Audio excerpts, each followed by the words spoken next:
Hi everybody, it's Devin aka Gear 3D, and today I'm making another spool holder video. The last video was showing you how to assemble your spool holder, and today I'm just gonna real quick walk through the features and kind of give you a little bit of a taste of the design process that I went through, because the next video is going to be going more in depth about how I got to this design. Because this is version 13 of the spool holder, so I'm going to talk about the previous 12 versions and explain how I got here. So the most notable feature of the spool holder is this knob. And the reason behind this knob is a little bit of how I ended up deciding I wanted to design my own spool holder. So originally, I had these two hooks with a wooden dowel in between them, and I put electrical tape on each end to prevent the dowel from falling off, and it only held one spool. And normally, that was never really a problem for me, because normally I was printing props and I would run a spool till it's out, just load up the next spool, and that's what I would just do, because I was just printing in PLA. I never really cared about colors, because I would paint it whatever color I wanted. But when I started the version 1 of the keycaps, I wanted to make them look kind of like the HyperX pudding keycaps, and if you don't know what those are, essentially they're a dual color keycap that are double shot, which essentially means there was like two molds. But the bottom of the keycap and the legend of the keycap would be like a natural, well, they're PBT keycaps, so I don't fully know what plastic that is. You can tell me in the comments if you would like and educate me, because I would actually be interested in hearing that.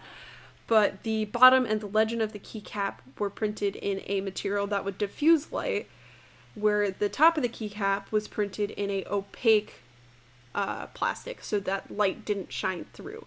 So it makes your lighting on your keyboard look actually really cool, and it makes your legends very legible. And I liked that idea. So I would end up printing keycaps, and then at a point in Prusa Slicer, I would set it to pause the print so I could switch the filament color out. And that was going fine until I dropped a spool on my printer. And then I had to recalibrate, and I was like, okay, I'll be careful. And then I dropped a spool again on my printer, and I was getting annoyed. I was like, this isn't okay. I can't keep dropping kilogram spools on my printer. They weren't always a kilogram, because obviously I'm using filament, but...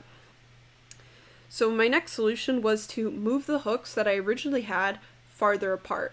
And then I just put old smooth rods from my ANA A8 that no longer exists in between them, and I electrical taped the ends of that so they wouldn't fall off. Like, I ended up taping two together, and so I could put 5 spools on this bar.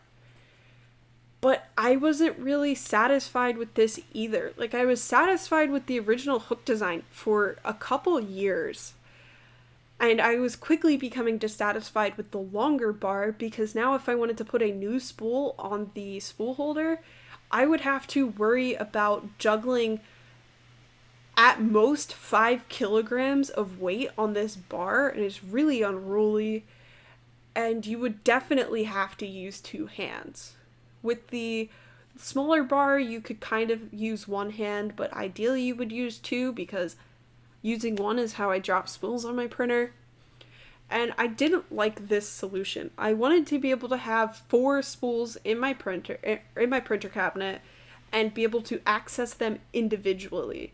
You might be thinking, well, why didn't you just use the bars and put 4 of them, because then you could access multiple filaments and you wouldn't need to be switching, and there would be no risk of dropping a spool on your printer. Or like during a print, because I had failed a print because I dropped a spool. That was one of the main reasons why I needed to change.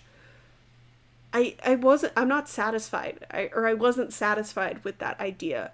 I didn't want there to be any risk of dropping something on the printer, and I wasn't satisfied with needing to use 2 hands to access a spool and change it out. So that's where the main feature of the spool holder comes in. When you pull this knob, it's spring-loaded, the arm will come down, it will normally come down easier because I strongly recommend oiling it. I just haven't yet.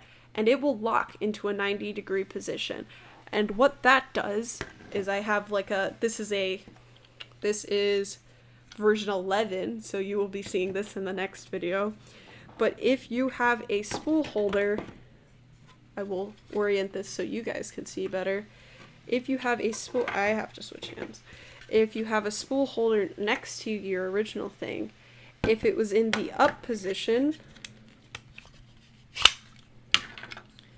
and you tried to take a spool off like this, it would just hit the arm. And so that's no good, because then you just have a roll of filament permanently on a spool, and even after it's run out, you can't change it. But when you have the knob and the spring-loaded pin, and you can pull it out to a 90-degree position, I modeled it so that you can easily take off a spool when it's in this position. Sometimes I'll even just take off a spool with it hanging down. Like, I don't always fully cock it into the 90-degree position. You can still access it like this. And the best part is it's one-handed. It's a one-handed, you only need one hand to do this. Like, if someone only has one hand, which I was keeping accessibility in mind since I am a biomedical engineering student, if someone only has one hand and they are a 3D printing enthusiast, they can use this design because they only need to use one hand, and once it's in the locked position, you could just put a spool on. And if you're right-handed, or if someone only has a right hand, all you have to do to make this right-handed is you flip the middle part and the arm, and then it's right-handed. The other design I put in was the curved filament axle. There is also a straight version if you would prefer that, but the cool thing about this is the curve lowers the amount of surface area or surface contact between the spool and the axle, which reduces friction. To further reduce friction, I put PTFE slots, or slots for PTFE tubing. So the only spots that the roll is contacting are PTFE. So you're never going to have a point where the spool is causing a lot of tension and pulling on your extruder, because unless there's a tangle in your filament, this is gonna slide this is gonna roll and unspool very easily. I've never had a problem with it. And the last little feature is this little hole. It is to put the end of your filament. Currently, the ones I've printed in this blue ABS, they're a little too tight, probably because I did not properly calibrate this filament. I strongly recommend you calibrate it for you printing, but I'm probably just going to drill it out, and if yours comes out too tight, or if any of the holes in this come out too tight, just drill it out. This is, I think, 15 millimeters thick. Like, even if the hole's slightly too big, you're going to be putting too much, or you're going to be putting enough of a length in there that it's not just going to pop out. And that is all the notable features of the spool holder. I know 3 isn't that much, but the main feature is the sliding mechanism, because I put a lot of time into that. It's been a while figuring that out. So thank you so much for watching this video and having an interest in the spool holder. A link to the files will be in the description, and a link to my Colts 3D page and Twitter will also be in the description, in case if you want to check out some project updates or some of the other things I've uploaded on Colts 3D. Thank you so much for watching, and I will see you next time.